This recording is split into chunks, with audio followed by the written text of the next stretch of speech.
Every fighting game in the early 90s had character endings. These endings functioned as the reward for the player reaching the credits of the game.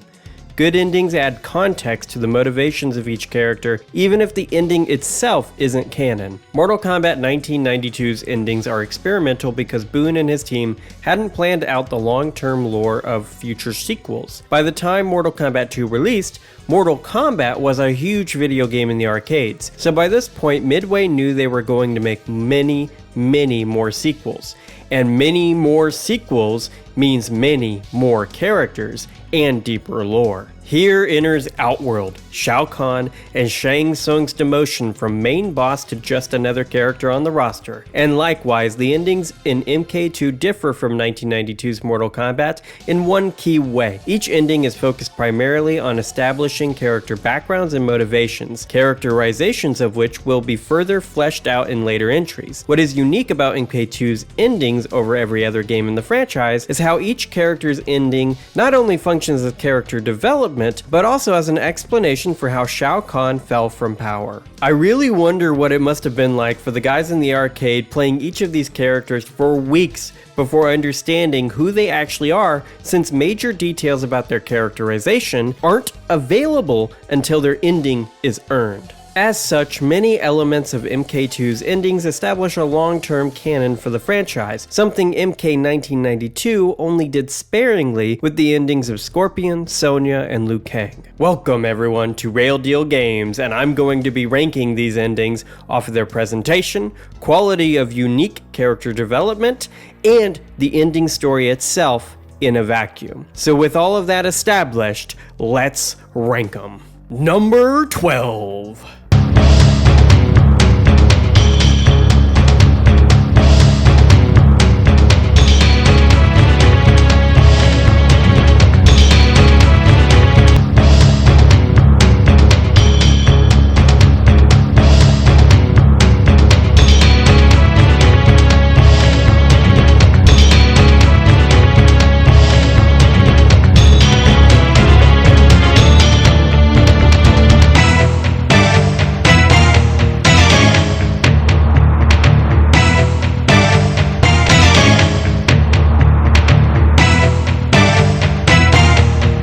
Mileena is my second favorite Mortal Kombat character, right behind Raiden. All of Mortal Kombat 2's endings are fantastic, and it was hard to determine which one should be in last place. If the detail about Mileena's true background was exclusive to this ending, it would be much higher, but that detail shows up later in a different ending. Something that is super cool about Mileena's into this game is the way it creates a romantic or political connection between Mileena and Baraka, something that will be teased and built up more over the course of the franchise. I really like this detail, but the frame where it is revealed is pretty ugly. I'm going to give Boon and his team the benefit of the doubt a little bit here, given the technical limitations of the time and the quality of sprite work available with that technology. When juxtaposing the artwork paired with the ending between Mileena's and other characters on this list, it's just some of the more ugly frames in this game. I love this ending, but everything that happens in it is done in other endings, with those other ones also having better artwork. Number 11.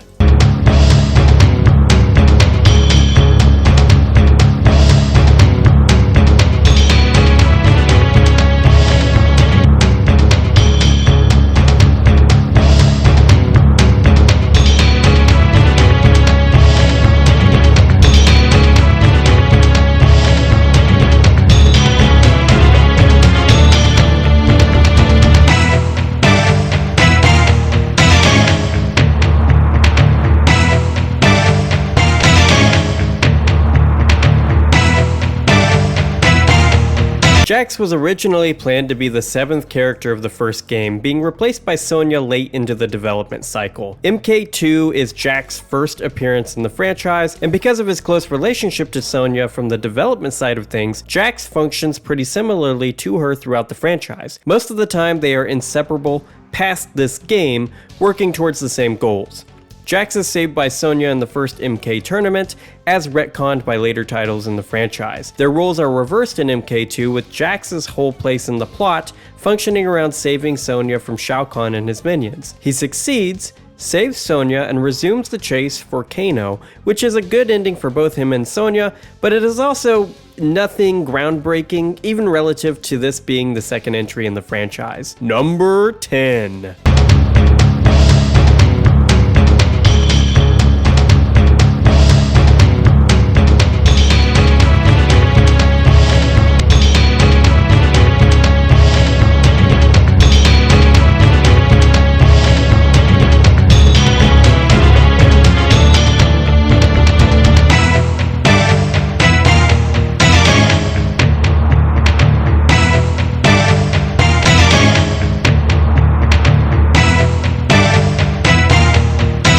Shang Tsung's ending shows off his scheming characteristic with the way he betrays Shao Kahn and takes control of Outworld, which has been his motivation in essentially every game since this one. This is also the second time the "Have a nice day" motif shows up in the franchise, which is also a nice addition to any ending. Number 9.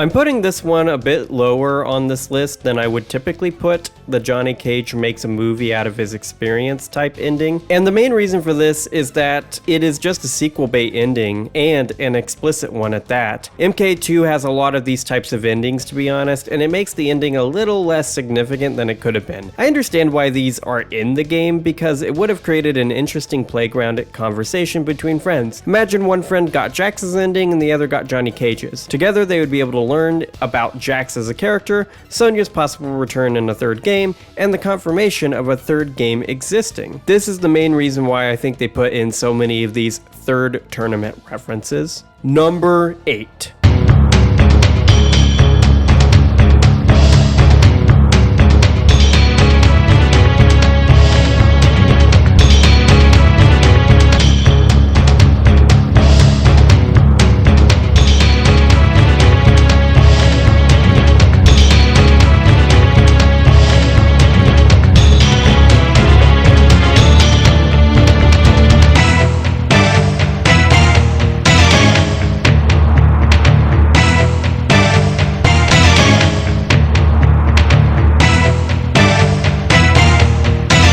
The best thing about this ending is the way it canonizes Scorpion's fatality from MK 1992. Canonically, at least in Timeline 1.0, Scorpion kills the original Sub-Zero with his fatality, and his brother is sent to find him. These small story developments are core to MK endings in general, but especially in the 90s entries. Sub-Zero is the younger brother in every game except for the first, and this sets up a character that will be in every single mainline Mortal Kombat game, being the only character to do that. Number 7.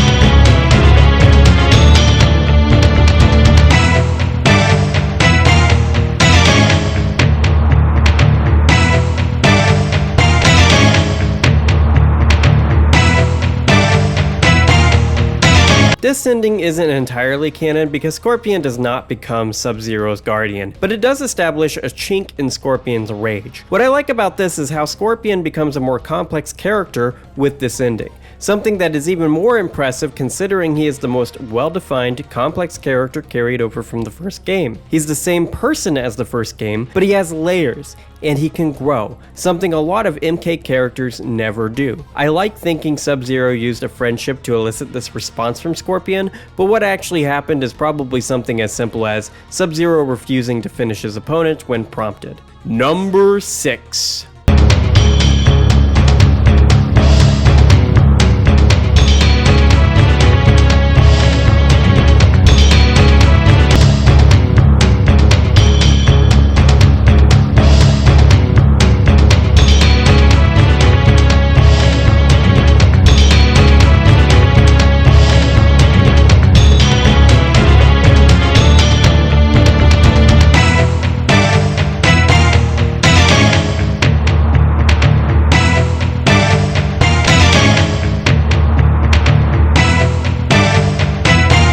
Kung Lao's endings feature the great Kung Lao consistently, and that's a trope set up from the origins of his character. Something that is interesting about this Kung Lao versus Timeline 2.0 or 3.0 is how he is a proper Shaolin monk from the beginning, reverential to the past, and a true friend to Liu Kang. He and Liu Kang are brothers in arms, friends forever, and defenders of good, something that is lost from his characterization with MK9. I prefer this version of Kung Lao, and I hope NRS brings this version of the character back at some point, because his current characterization is limited to jealousy and arrogance, which makes him an insufferable person to be around. Classic Kung Lao is so much better. Number 5.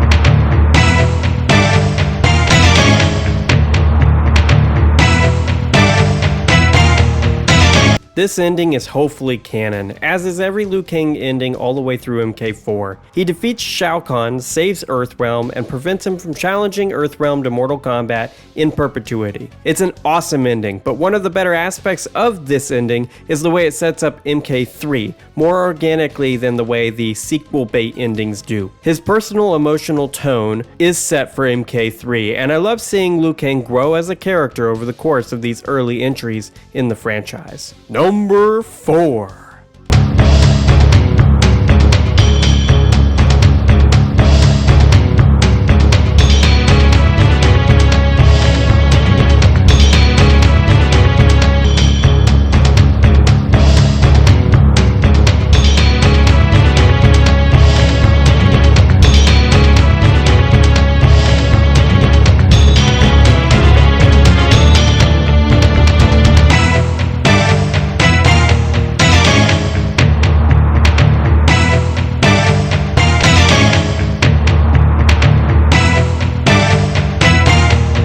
Reptile has a tough time in Mortal Kombat.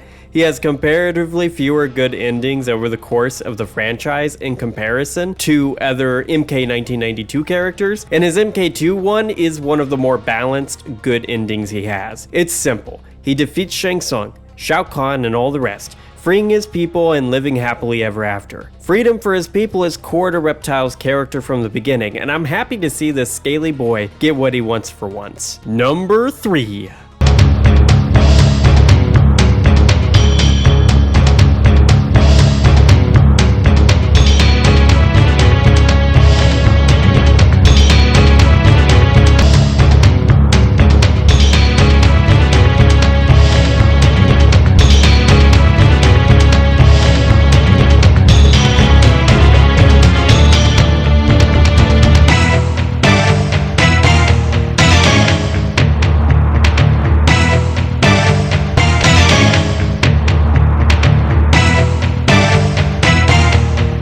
Baraka's ending is the other side of the coin from Mileena's. The frame where Baraka has Shao Kahn's helmet on his arm blade is amazing, and I like the way this ending sets up Baraka's capacity for falling into fits of barbarity, berserking so savagely to the point of killing everyone around him. This ending also shows Baraka's importance among the other Tarkatans, and his access to base sentience necessary to run a government of some kind. These are all great details to be established this early on in this character's appearances in the franchise. Number 2.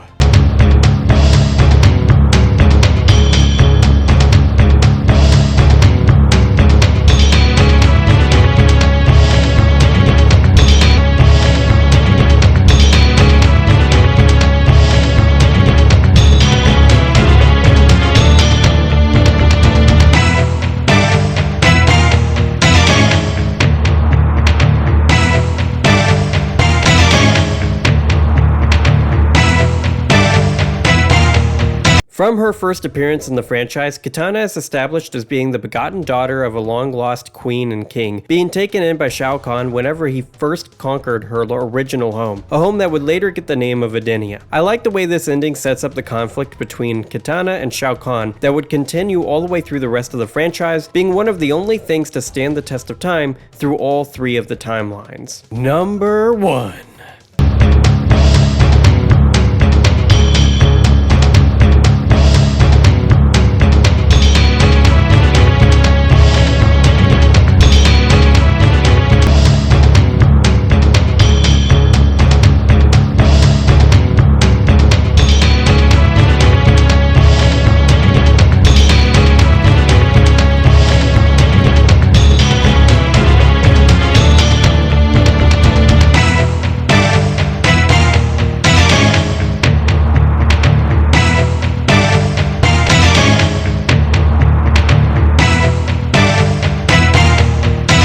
Raiden's is my favorite because MK2 is the game where he becomes the Raiden we all know and love, the god of thunder and patron defender of Earthrealm. This characterization of Raiden will set up his future appearances, especially his MK4, Deadly Alliance, and Deception ones. Raiden is my all-time favorite MK character, but he may not have been if it weren't for the way Boone and Tobias rewrote his character for MK2 and established him as the protector of everything good and just. And that's the video. What's your favorite MK2 ending? Let me know in the comments below, and while you're there, tell me what your favorite MK2 fatality is. My ranking of MK2's fatalities and friendships is coming, hopefully next Friday, so stay tuned to the channel if that sounds like something you'd like to see. I cover a variety of games and gaming topics, so if that also sounds like something you'd like to see more of, please like, share, subscribe, and ding that bell for more really great gaming content.